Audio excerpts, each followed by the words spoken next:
Hello， 歡迎嚟到 Sparrow Connect 呢個 mobile app 嘅介紹啊！我哋 Sparrow CRM 去到新嘅一個階段 ，Sparrow Connect 俾會友用嘅 app 咧正式推出咗啦。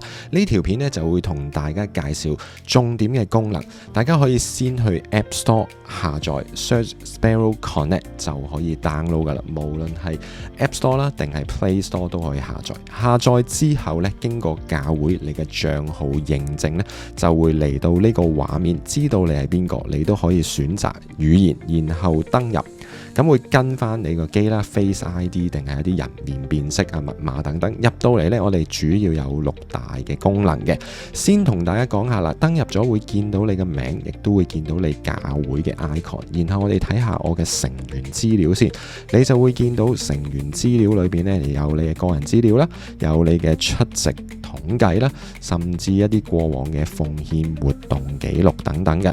咁我哋翻主頁，最常用嘅呢就係你可以用呢個當一個會員 app 出席聚會，撳呢個我的二維碼就會 show 咗你個 QR code。咁你教會呢可以用翻 Sparrow 嘅點名功能，然後駁翻一個 QR code reader。scan 呢個曲咧就已經做到噶啦。除咗俾呢個 scan QR code、scan 呢個 app 你嘅特有嘅會友曲之外咧，亦都可以咧用翻個 app 咧去掃個聚會嘅 QR code 去做簽到嘅。例如呢個示範，我掃個聚會 QR code 喺平時咧嘅 app 點名已經可以有一個聚會 QR code 顯示喺設定度，然後你 scan 完就會自己幫自己點埋名啦。我哋可以見到，所以咧令到聚會出席咧更加容易噶啦。咁除咗呢個聚會出席嘅方法之外呢，咁我哋都睇下活動同埋聚會咯。撳入去呢，今次呢就可以所有嘅會友呢見到教會嚟緊嘅，無論係崇拜聚會啦、活動啦，定係一啲裝備培訓，你有用 Sparrow CRM 呢喺呢度都見到，亦都可以根據日子呢去做搜尋嘅。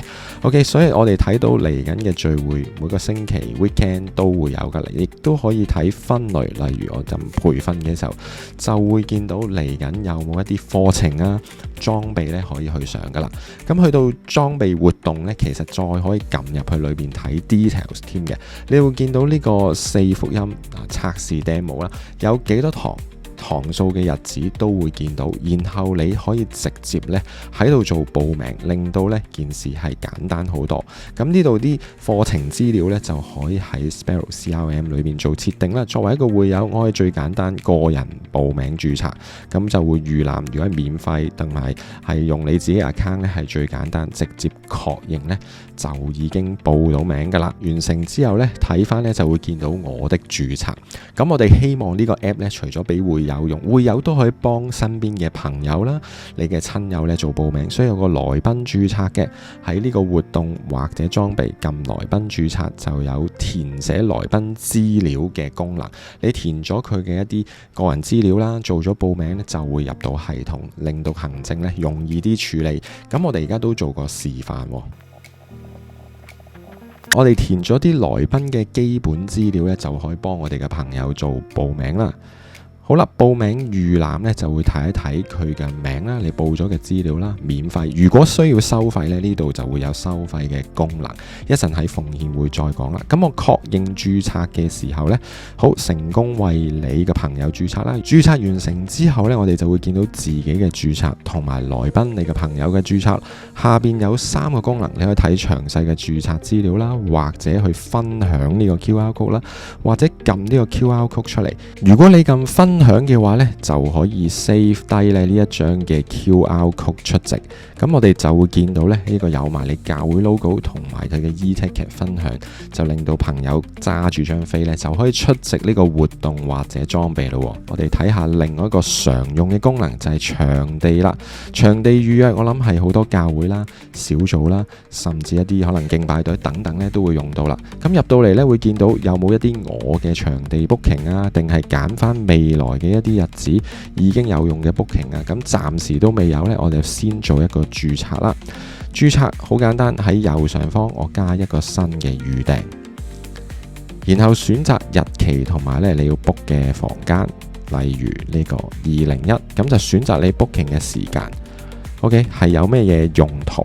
輸入之後呢，直接提交。如果直接提交呢，就會直接 approve 噶啦，咁就完成咗個 booking， 非常之簡單。亦都睇到由邊個 booking 啦，有需要可以撳呢個做取消嘅。咁所以有好多唔同嘅活動啊 booking 嘅時候呢，就可以一次過睇晒自己嘅 booking 啦，同埋其他人 book， 非常簡單易用。最後我哋講解埋奉獻都係非常重要嘅一環。撳入去會講俾大家聽，去到一個專屬網頁做一啲嘅流程嘅。打開呢個奉獻嘅網頁之後呢，仍然個 app 咧會跟進嗰啲資料啦，就會顯示翻你教會相關已經設定咗可以做呢個 app 嘅奉獻嘅類別，例如11啦，揀翻個年度有冇一啲嘅事工想支持啊，然後輸入個金額。為咗令到行政可以容易啲去驗證呢，都會建議大家上傳一啲 screen cap 啦，或者收據啦，你嘅過數資料。咁喺度呢，我就可以示範影一張相啦。例如影咗呢一張嘅收據，係啦，即時就可以用呢一張相做一個奉獻嘅證明啦。如果有備註需要打呢，就可以打埋落去啦。咁我就完成，就會同時將呢個記錄收據 upload 埋上去。好啦，奉獻提交已經完成咯，咁啊多謝你嘅支持。咁我哋可以點樣 check 翻我做嘅奉獻記錄呢？就係撳我自己嘅 profile 啦，撳翻個 profile， 然後下邊奉獻記錄，咁就會見到啱啱嘅11奉獻同埋個金額350蚊。同時你都可以開翻個收據記錄出嚟睇，咁就非常清晰。你都可以喺呢度咧睇翻你過去唔同年份嘅奉獻記錄，一目了然。同時咧有收據嘅編號，可以 check 翻呢你相關教會出過俾你嘅正式嘅退稅收據有埋 number， 就方便你報稅或者做一啲記錄嘅時候嘅用法啦。咁同樣喺你嘅 profile 咧有活動註冊記錄，咁就呢度咧睇到你過去有冇參加你自己啦，定係來賓嘅註冊啦，或者過去嘅年份你有冇參加其他教會嘅課程嘅記錄，都會一目了然喺度見到。呢度咧就係 Sparrow Connect 嘅介紹啦。希望咧你對呢個 app 咧有更加多嘅了解。如果你想用 Sparrow CRM 同埋 Sparrow Connect 嘅 app 嘅話，幫助你教會嘅營運、管理、牧養同埋令會友咧參與更加順暢嘅話，歡迎聯絡我哋。